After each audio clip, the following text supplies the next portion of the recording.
This is our next topic.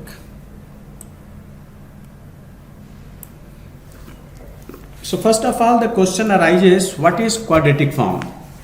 So you have seen the equation like y equal to 3 x1 square plus 4 x1 x2 plus 6 x2 x1 and okay x2 square.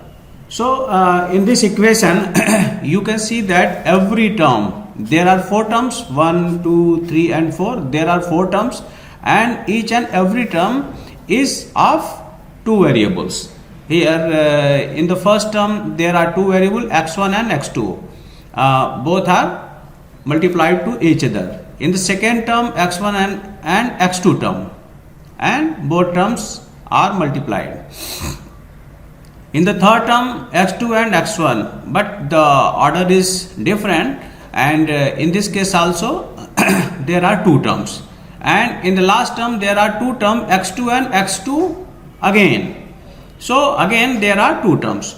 So if terms are equal in each of the cases, we can say that it is a quadratic equation. Okay, it is a kind of quadratic equation. Okay. We will write this quadratic form in the generalized format. What is generalized format? A homogeneous generalized format.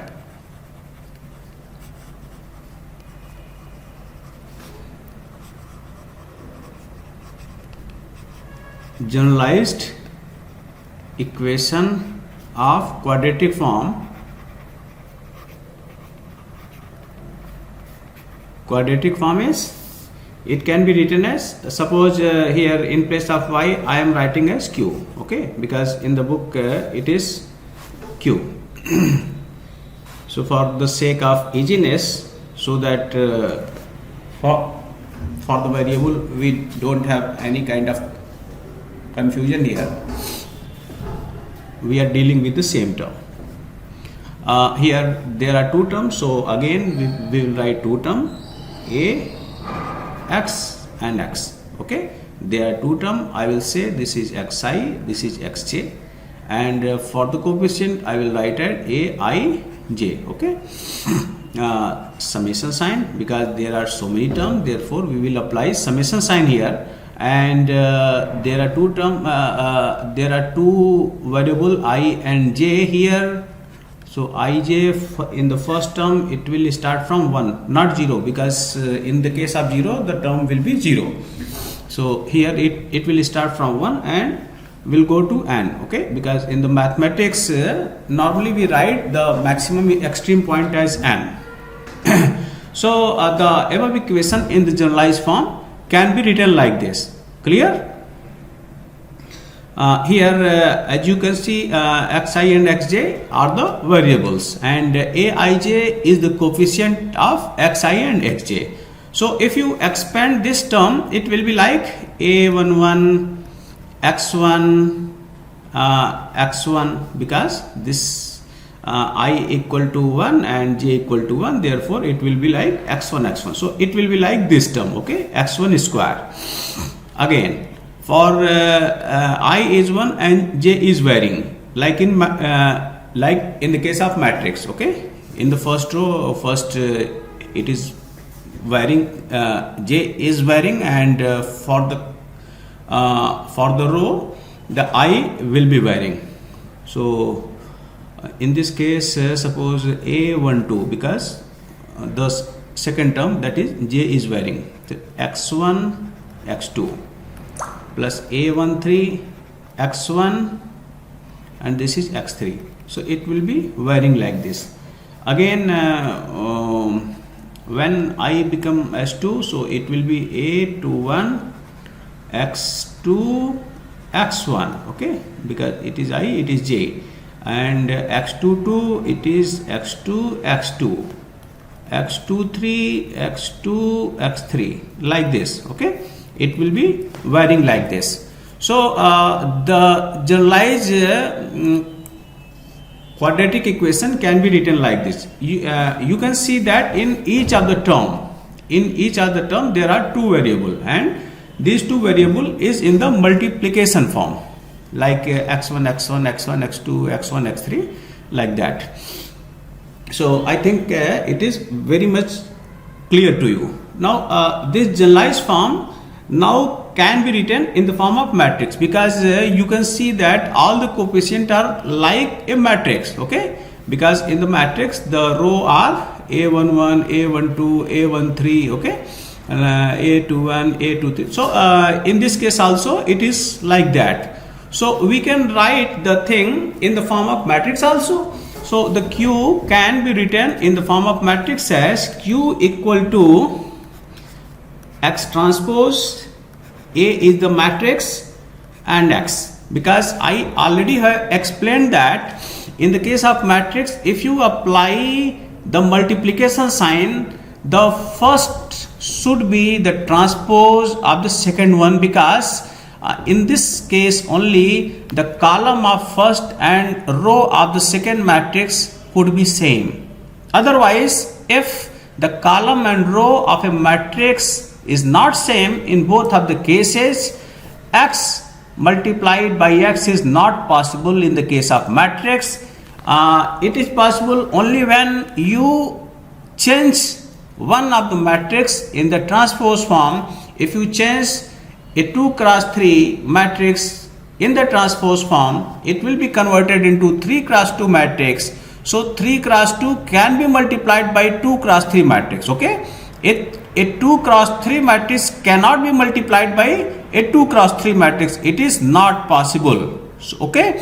So first of all, you have to convert the first matrix into its transpose form.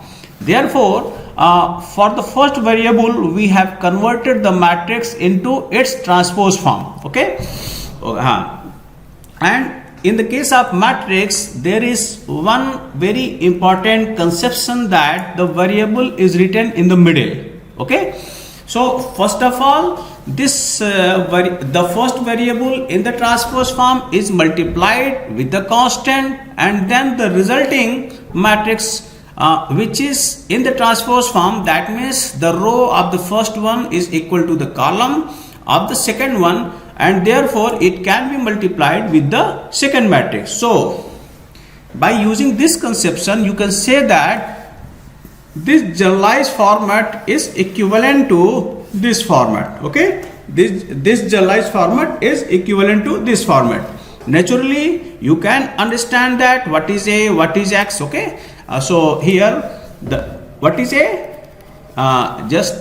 which I have explained here. A is like A11, A12, A13, like that, A21, A22, A23, like that, okay. In the last, suppose X is the last row, so we will write AX1, AX2, like that, and like that. It will be like that. So A can be written in this way. Now I'm going to discuss one more important thing here, that in this case suppose I'm taking our example. In this case these two terms are same. Here you have written x1 and x2, and here you have written x2 and x1. Both of the cases are same. Either you multiply x1 with x2 or you multiply x2 with x1, in result of both the cases will be same. So result of both the cases will be same.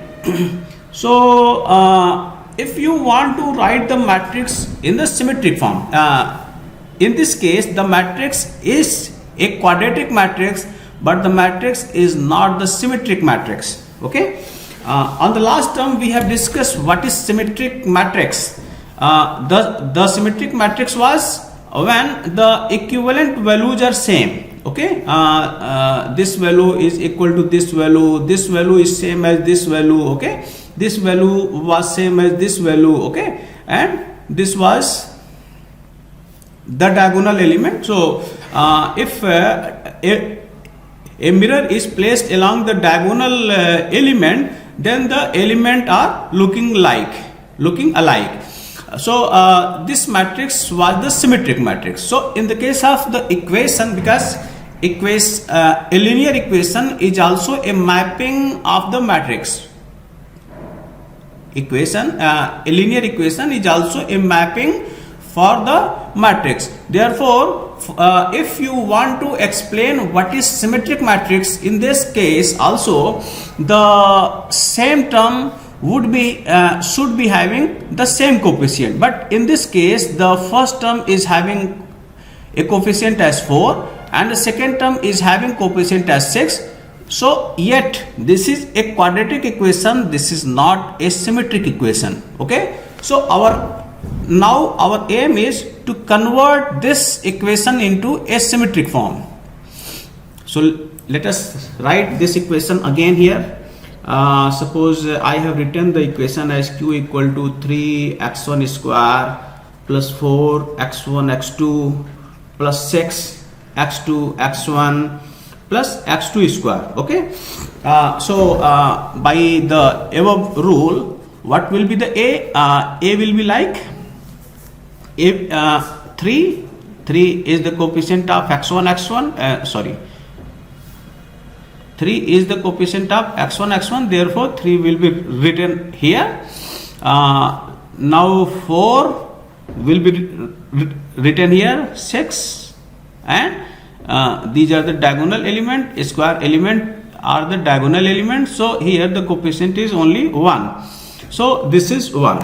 So because you can see that in this case, if you place the mirror along diagonal element, 4 and 6 are not the same element. I already explained that this is not a symmetric matrix.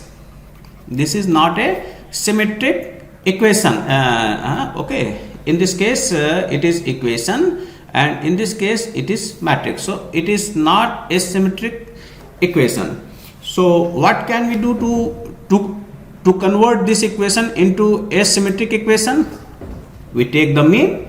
Okay, we take the mean for both of the cases.